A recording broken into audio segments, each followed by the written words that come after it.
I think it's more just time to reflect a little bit. I think, so often in this line of work, you just kind of put your head down and grind and try to get to the next game, and you kind of lose track of the bigger picture. And um, it's just a good reminder of how far I've come. And I was just hoping to get a game in this league. So, I feel very fortunate to have played this many games and to have been healthy enough to get to this point. And there's a lot of things that go into it, but for me, it's just more.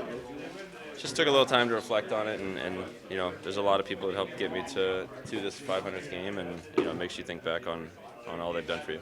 When you reflect, and I'm sure you chat with the family about certain things in your career, but a boy from Texas, 500 games, what kind of comes to mind?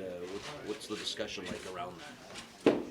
Well, it's not commonplace down there. I think it's I wasn't quite big enough to play football or any of the Texas sports, so this has worked out good. And it makes it even, I think, a little bit more special when you go home and there's not many people that can sit at that table with you, and and that makes it even makes me realize even more how much people helped get me there, and people, the sacrifices they made, family and coaches and teammates, and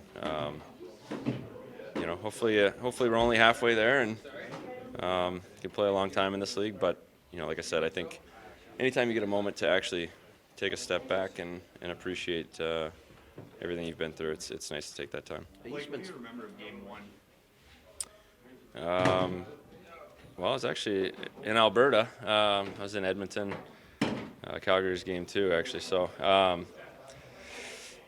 don't remember the game at all. Just a lot of adrenaline and nerves. And like I read the other day, I played 12 or 13 minutes and probably hit everything that moved and probably didn't stick handle much. And just the excitement. I think more so than the game, I think I remember the phone call.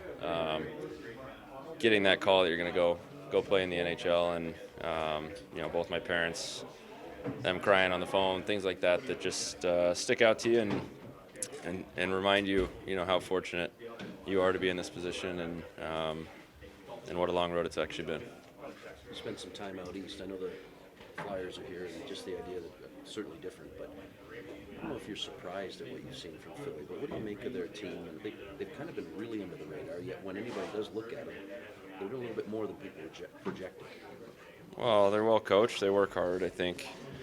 Hard work's going to win a lot of games in this league, and not that they don't have talented players. They obviously do, and you need that to win games. And but they've been rolling. Their structure's good. They're hard on pucks. Nothing's easy in terms of free ice out there, and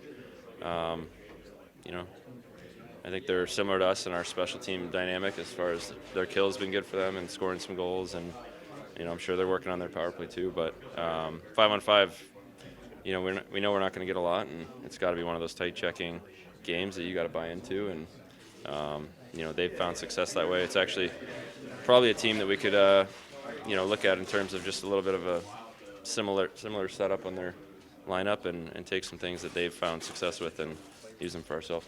Since you mentioned you were too small to play football, did you ever? I actually played pretty much everything, but my dad played some college football, Oklahoma State, but I still bleed football. I love to watch it. Sit on the couch every Sunday as much as I can, or I guess not as much with kids, but as much as I can sneak in there. But it's definitely religion down there, and I still remember I had a couple middle school coaches come up to me and make fun of me for playing hockey and ask why I wasn't coming out for the football team, and I guess I'm laughing now. Do you feel like a little bit of not a trailblazer, but given so few guys in your neck of the woods have reached this milestone, do you feel like a little bit guy that set a tone a little bit for future generations? Or Yeah, I mean, you look at Texas hockey now, just in general, there's so many good players coming out. They have good teams, they're competitive.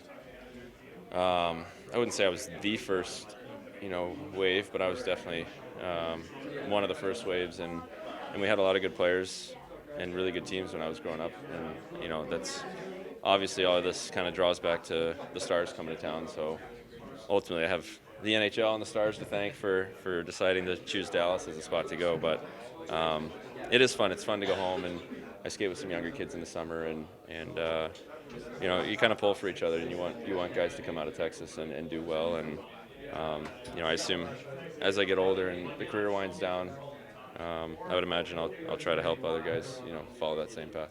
Still drink pickle juice? I still drink pickle juice, yeah.